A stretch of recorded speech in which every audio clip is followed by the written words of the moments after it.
дом строился с нуля, с фундамента, с запуска воды, скважины, септика.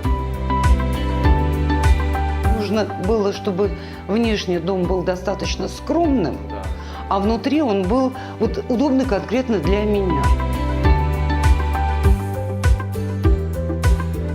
Но дом строился в скандинавском стиле, то есть это норвежский дом. Дом задумывался мною для себя, вот для себя любимый, и я знала, как я хочу и что я хочу. И я думаю, что я доведу вот это до ума весной. Дом будет покрашен еще раз для того, чтобы закрепить.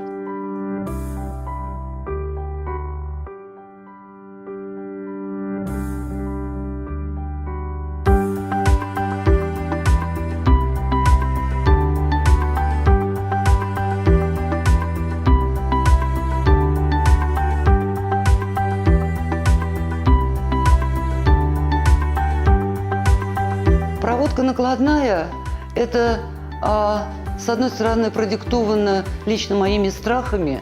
Я очень боюсь пожара электричества. Поэтому мной было сразу определено, и когда мы с вами говорили, что я ни в коем случае не хочу никаких коробов, которые будут накладные, и тем более не хочу, чтобы проводка была внутри бруса. Отсюда появилась идея вот этой вот ретро-проводки, но это хорошо легло вообще в дизайн-проект. Дальше хотела сказать по поводу окон. Вы работаете с фирмой вполне достойной, которая окна держит хорошо контур тепла, в частности ночью. Сейчас на дворе где-то 17 и было 20 градусов мороза.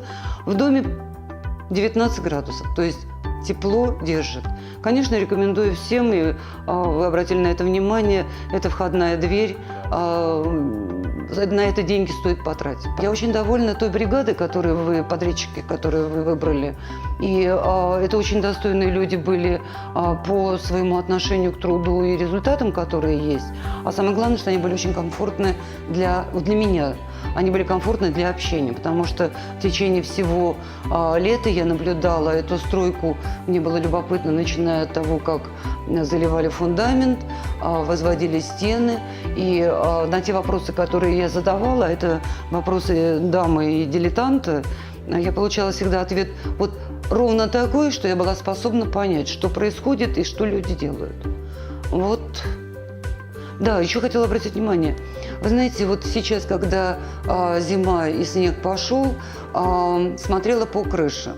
Дом держит тепло, и нет вот этих вот пятен тепловых на крыше. Да, то есть вот ровно. Значит, всю ту начинку, которая находится под кровлей, выполнили правильно. Это очень обнадеживает. Но в целом, да, все получилось очень достойно. У меня тогда есть такой вопрос. Будете ли вы нас рекомендовать, когда проживете какое-то время, если вот все пойдет так, как сейчас идет? Будете ли вы нас рекомендовать? Никита, я вам скажу даже больше. Ориентировочно 25 января я пригласила к себе на новоселье очень уважаемых друзей. Очень уважаемых друзей. Поэтому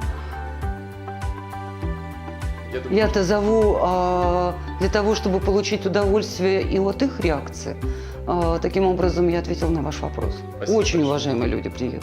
Спасибо большое. Вы знаете, кому их направлять? Я знаю, кому направлять. Спасибо.